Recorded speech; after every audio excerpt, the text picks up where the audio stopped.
How you guys doing?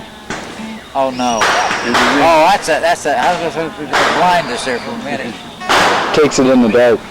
Oh, that's okay. Huh? That's all right.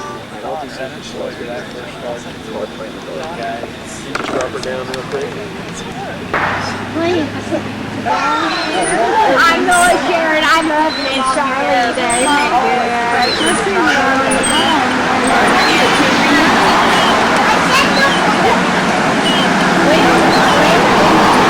Well, she's hungry. I'm going to get some fried chicken.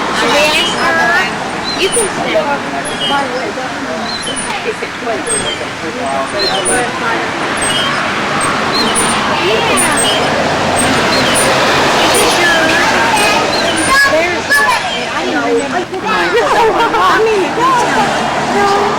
By the way, No, she showed me a picture and I said, I wish I knew how old I was there though. I don't know how old well, I you was. can pretty well guess. You had to been about. Graduation. No, it's got moved. Excuse me. That's okay. The lady in her office like in my outfit thing. I thought that looked nice. Okay. When we were in grade school, in the summertime, Mom and Dad would take us down to our grandpa's, Grandma Sterling, in Locust Grove, Oklahoma. We spent 2 weeks at their house, and they had a theater there, and we would cost us about a nickel or something to get in, and we would go to see purposely Bullet Man. because it was a cereal that something that's specially like a cartoon on its Bullet Man, and his activities. He was so great. And we didn't get to go to movies at home. No. This was a big deal. But the thing about it was, they also had a 5 and 10 cent store in the same town. Catch it? Well, in that 5 and 10 cent store, there was an attractive looking little balsa wood airplane and a gun and a little cat pistol that I really fell in love with. But my cashier said, save your money. You don't blow it on things like that. I mean, I talked you out of it, didn't I? Yeah. Now Charlotte, where's Charlotte? Now she's taking over my job. That was a fun time spending those 2 weeks down on Grandpa in Oklahoma. You did have all the money. In a cigar box, an old cigar box. That's where you kept it? Yeah. Now, was that along about the same time that you guys were spending summers in Locust Grove? Was when you were also saving money for your treehouse? Yeah, Treehouse. Did you ever get the treehouse? Well, we just had made it ourselves up on top of a big old tree. And these telephone lines was running through it. Right through your treehouse? Yeah. He was right there with the Hang farm. things on. And you, Oblivious to everything. Yeah. And Mom and Dad used to have this old grape Excuse me. they raise grapes every year.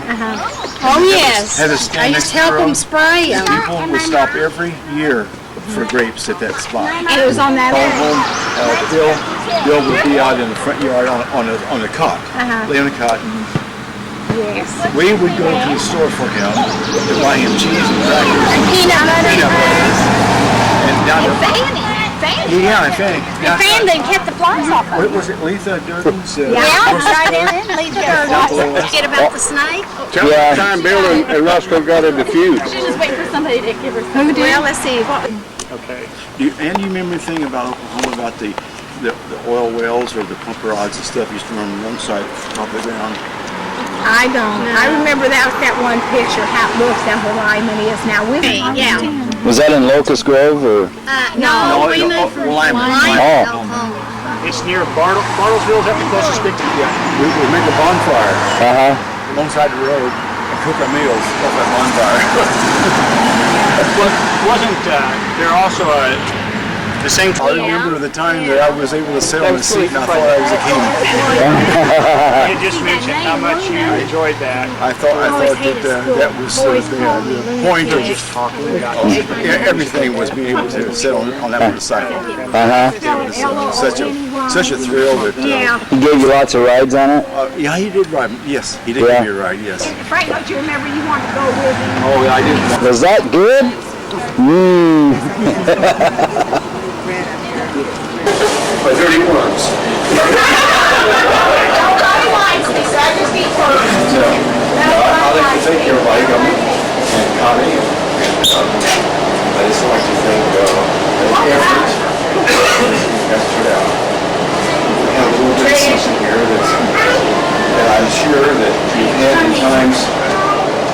you've had times dreams and you've had thoughts about things that happened you have no control over. If the dreams happen, they happen without you having control. And I kept dreaming about this bottle. I said, why in the world do I have to do with a bottle? Crazy. You don't drink, do you? No. And you've heard at times that people have found some bottles or a bottle and they had this address inside of it and they call and say, well, that's been for, years and years. Well, guess what?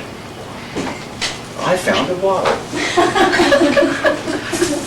And I think the right person should be the one to explain more about this bottle, even though we haven't even talked about it.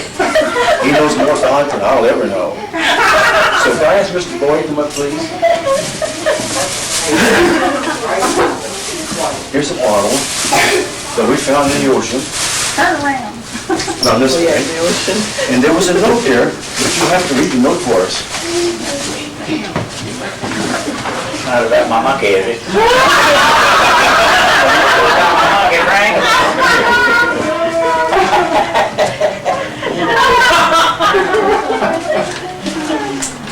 Okay. Some of them don't know that story. I don't Yeah, we need for you to tell us about the story, yeah. Have it upside down. There you go.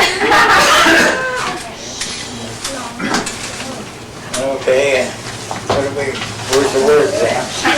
Right here. It's your heart. Read them in here. This is a story about a pet monkey that I had on the ship. And there he is right there.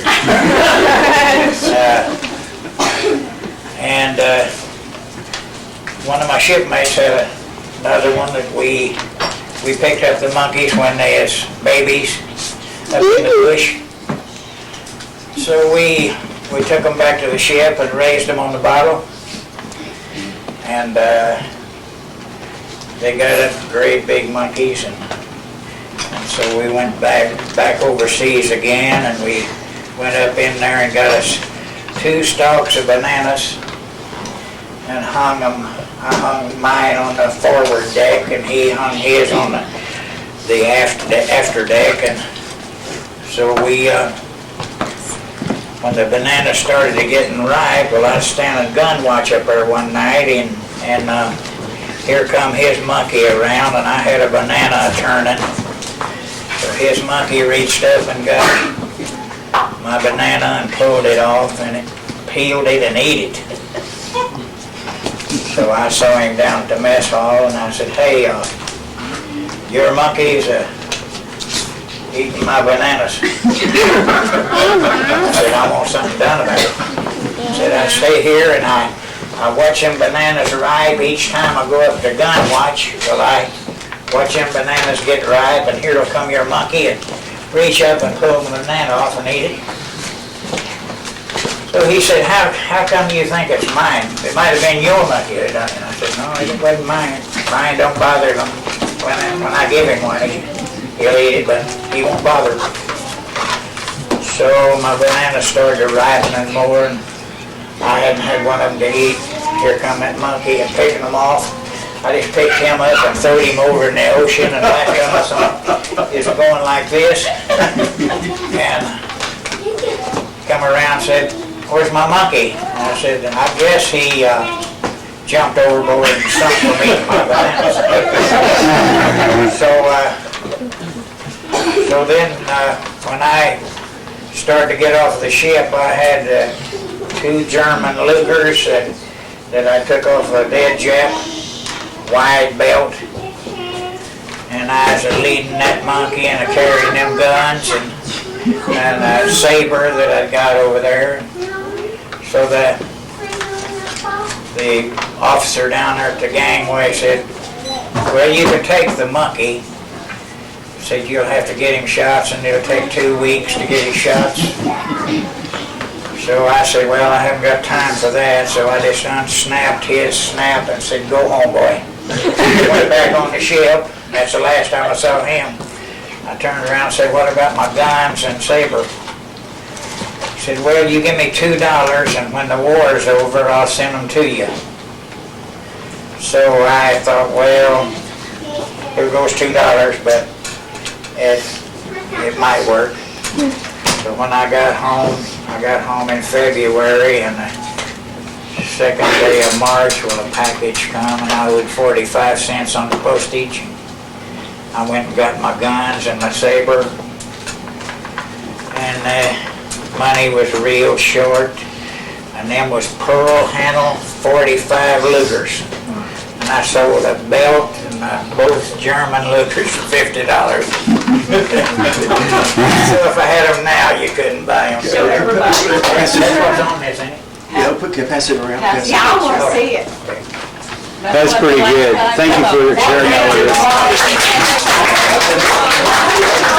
That's yours. That's your model.